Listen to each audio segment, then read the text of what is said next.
When it comes to the history of Etheirys, we know a great deal about the last few thousand years. The history of empires like Alag and city-states like Amdapor and Nim is well documented. But there is a time in Etheirys' past which is much less understood, that being the time from the First and Second Eras following the Sundering, prior to the rise of the Allagan Empire in the Third Astral Era. These eras saw the rebirth of mankind, the rise and fall of the first civilizations, and the birth of magic. Join me as we scour the pages of the Eorzean Encyclopedia to piece together the early eras of Sundered Etheirys. Many millennia ago, how long exactly only an Ascian would know, the world was sundered into one source and 13 reflections. The source, also called Etheirys, was reborn.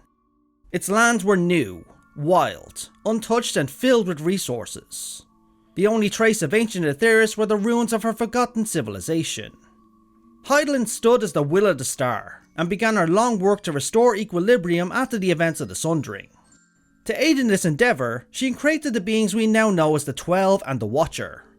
The duty of the 12 was to aid in settling the lands of Etheirys, while the Watcher was tasked with keeping vigil over Zodiark and ensuring the etheric barrier around Etheirys remained intact. Once the 12 and Hydaelyn restored equilibrium, they left the world in the hands of the mortal races and retreated from their gaze. The people of this world reborn were the young races that began to evolve in ancient Etheirys, but they mostly forgot about this time due to the after effects of the Sundering. However, tales and stories would remain with them. As they huddled around the campfires at night, they would speak of a time of creation, ruled over by gods of great size and ageless wisdom, who disappeared when the world burned and was later reborn. Mankind, as these people would come to be known, became the inheritors of the world. The people had not yet developed to the point they could record history. We don't even know what language they spoke or if they could even read and write. Because of this, little to no knowledge of this era survived to the modern day, with some exceptions however from a couple of unique sources. It wasn't long after the 12 retreated from view that Midgardsormr arrived on Etheirys after his long journey through space, clutching his 7 remaining eggs. Upon his arrival, he came into contact with Hydaelyn. He shared with her the tale of his lost world, and of his long journey here for sanctuary. Hydaelyn, of course, was sympathetic, and was aware of the Ascians moving in the shadows seeking to undo the Sundering. So she entered into a pact with Midgardsormr. In exchange for allowing his kin to settle this world, he would aid her in its protection. The first of his 7 eggs would hatch not long after this point. Once these first children matured, Midgardsormr left the care of their kind to them, and he entered a deep slumber within what is now known as Lake Silvertear. While he was protecting something there, this was mainly so the Great Wyrm could rest and recover, for the journey through space took a great toll on his body, which had grown many times to his original size to endure the journey. His children would then travel to different parts of the world, but for the most part kept their distance from the younger races. At some point after Midgardsormr's arrival, the Alphatron creation known as Omega would lay landfall somewhere in what is now Eorzea. With little power remaining after chasing the Great Wyrm this far, Omega fell into stasis, and would remain in this state for millennia. The Ascians continued to move behind the shadows, and their new plan for restoring the world had already begun. Etheirys began to see a shift in weather, with a great wind sweeping the planet. The First Umbral Era was well underway. Scholars have identified that this era was subject to a calamity of wind. This was confirmed by the Moogles of Mogholm, who actually retained stories from that time. As the legend goes, the Moogles dwelled alongside the 12, in a land amongst the clouds. One day, a great war erupted amongst the gods, and their heavenly realm was quickly being laid to waste. In this chaos, the Moogles had nowhere to hide, and although they could fly, their small wings could not bear them safely to the mortal lands below. It was then that their monarch, the good King Moogle Mog XII, gathered all his subjects together. Using his powers, he lowered a magical rope from their home in the clouds so they could descend to the realm below. And as they lowered the rope, the good king was heard to mutter, "These gods must be crazy, Kupo!" Although the Moogles were saved, it cost them their king, who had to remain behind. And it seems other Moogles were either left behind as well, or chose to stay with their monarch and ride out the storm. As for those that escaped, their worries were not over yet, for the winds were only ramping up. hurricanes formed over the seas and oceans, which battered the coastlines. Tornadoes touched down endlessly, ravaging the lands further in, all while a violent tempest blew nigh without cease. And it was at that moment the first rejoining occurred, heralding the end of the fifth reflection and the coming of the First Astral Era. In the wake of this calamity, the skies began to settle and the winds died down. The Mughals that escaped had no way to return home, and thus ventured into the young wooded area we now call the Twelves Wood, where their descendants still reside today. As for mankind, many of them survived the calamity, but they were scattered all over the world. These people began to wander the land and grow, hunting game and gathering food. It wouldn't take them very long to start fashioning tools, likely an evolution of their primitive hunting weapons. With the hoe and shovel came the secrets of agriculture and the growth of food. It was these innovations that allowed mankind to grow in number and establish the first villages, some of which grew into towns, heralding the birth of civilization. And with civilization came progress. Mankind unlocked the natural sciences, understanding of nature, the life of their world, and the smithing of the first alloys. More towns would come into being, many coming together to form the first kingdoms, with the first kings and queens being crowned. Civilization flourished and man was happy, but this would mark the first dark path they would tread upon. The tools of farming and hunting eventually evolved into the weapons of war, which kingdoms would turn against their neighbour. Conflict, however, has ever been a driving force of progress, and mankind's numbers grew with each passing summer. These events, however, marked the beginning of the Second Umbral Era. As more and more monarchs came and went, they quickly grew more greedy for power, and they drove their people to despoil the fertile lands they called home. Nature suffered for their greed, which inevitably led to the suffering of mankind. The kingdoms continued to war with one another, seeking to take what they did not have. That was until one fateful day, the mountains of the world began to erupt in fire, with thick black smoke bellowing forth, covering the sky in darkness and blocking out the sun. Many saw this as a punishment from the gods, for digging too greedily for resources in the mountainsides.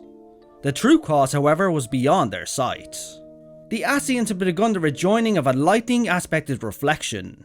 This saw the power of the Levin flow onto Etheirys, with lightning striking the land in an endless barrage night and day. These Levin bolts burned the forests and fields, melting the walls of cities, and turning villages and towns to ashen glass.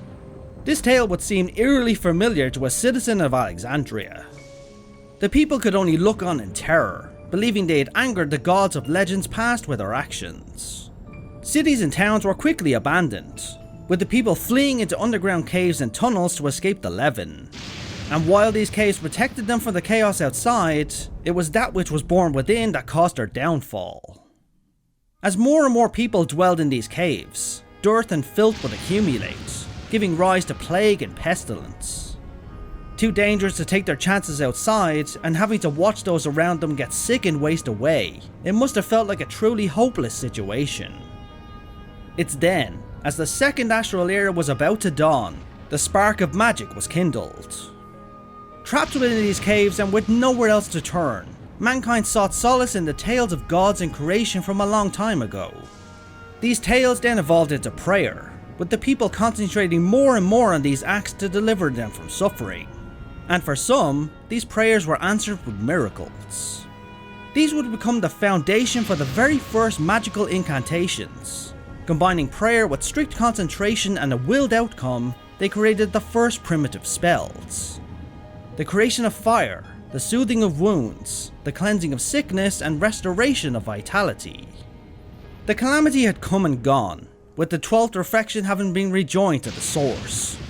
Mankind was able to endure, with many thanks to the magic of prayer they had discovered, and those few among them with the strength to wield it. Over time, the Levin strikes would cease, the skies began to clear and the sun shined upon the land once more. Mankind emerged from the underworld and slowly began to rebuild. But because of what had happened, civilization was forever changed. The reigns of monarchs and the kingdoms that came before were over. More and more people discovered their gift for wielding the power of magic through prayer.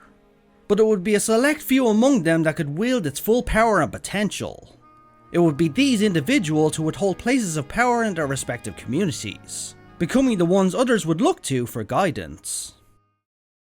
Standing before the people, these new leaders would preach to their flock about the failures of the past and what was necessary for a brighter future. The leaven doom that befell us in the past was the wrath of the gods. They sought to punish the faithless kings and queens for their unquenchable avarice, a thirst that saw the gods punish all of mankind.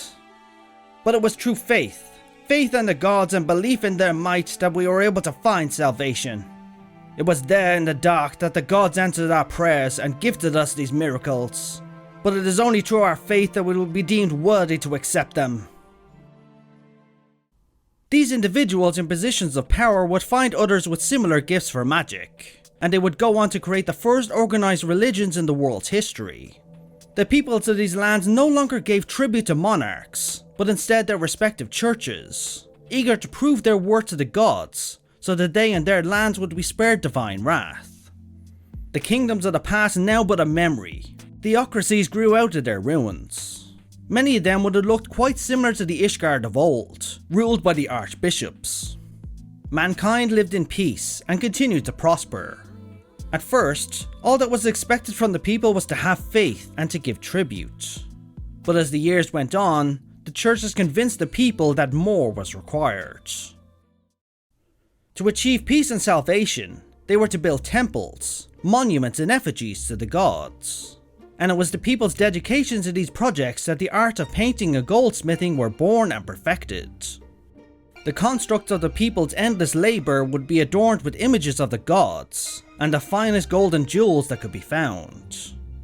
As these creations of mankind's ingenuity grew in value and importance, the secrets of forging steel and other hardened metals would be perfected, in order to protect these works from non-believers. And of course, these would also go on to create new and more dangerous weapons of war. Though they didn't know it, mankind had already started down another dark path. The Third Umbral Era had begun. With every construct man had built, they sought to outdo themselves again and again, all with the blessing and encouragement of the church. Stonemasonry was perfected into an art form, allowing mankind to build much bigger and elaborate structures. The legends of the past spoke to the people via their faith, that the gods dwelled in the heavens above the clouds. These religions had a mantra that they taught to the people. 3 simple words: to the heavens. This mantra quickly became the driving force of progress. The people worked tirelessly from one generation to the next, defying the laws of nature as they built higher and higher, seeking to meet their gods. In the early years, faith in the churches and the gods they represented gave the people a source of comfort and strength. It didn't take very long, however, for this to become a source of fear. What if your faith wasn't good enough? What if the construct you worked on your entire life failed to meet expectations? Many people, due to indoctrination, felt they would incur the god's wrath for such failures, and the cause of this anxiety lay with the leaders of each religion. Though these powerful individuals started off on the right path, being in positions of power quickly corrupted them.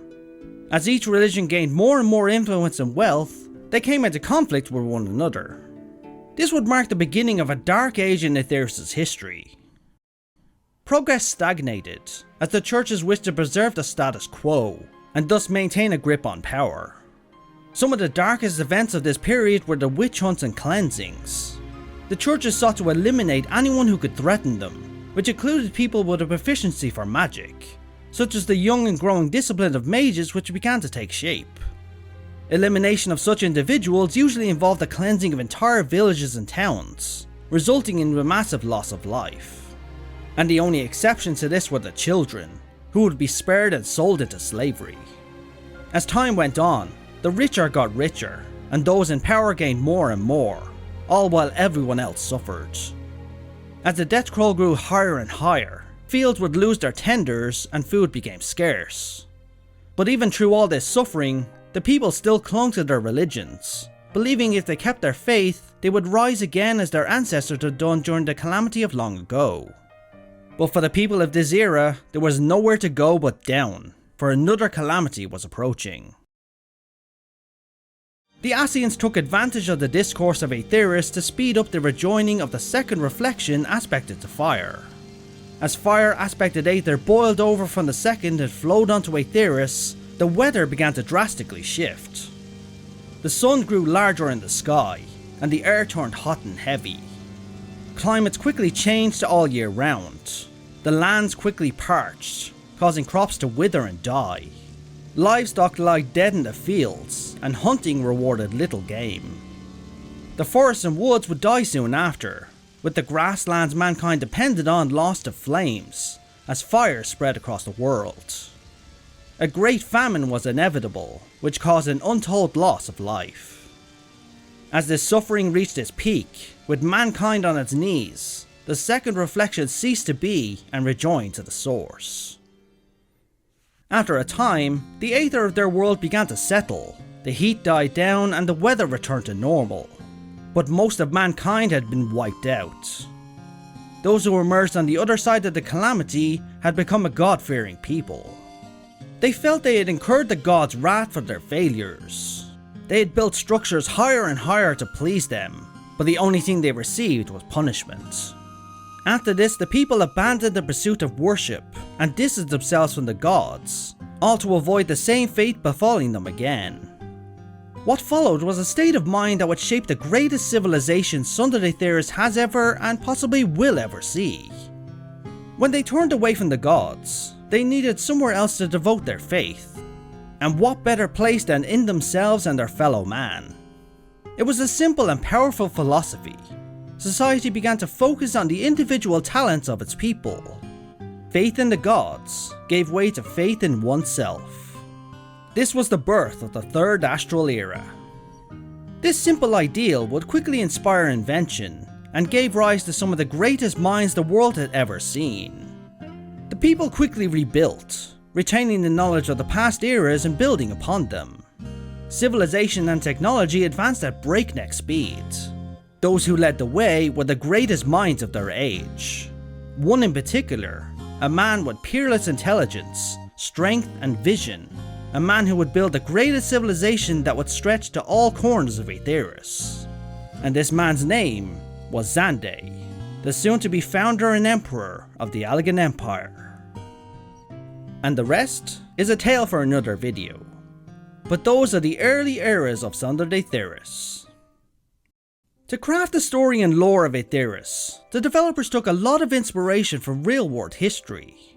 You may have made these connections yourself during the course of this video. You see mankind's technological progression, from the Stone Age to the Bronze Age and finally to the Iron Age. Mankind building ever taller structures in order to meet the gods was inspired by the Tower of Babel.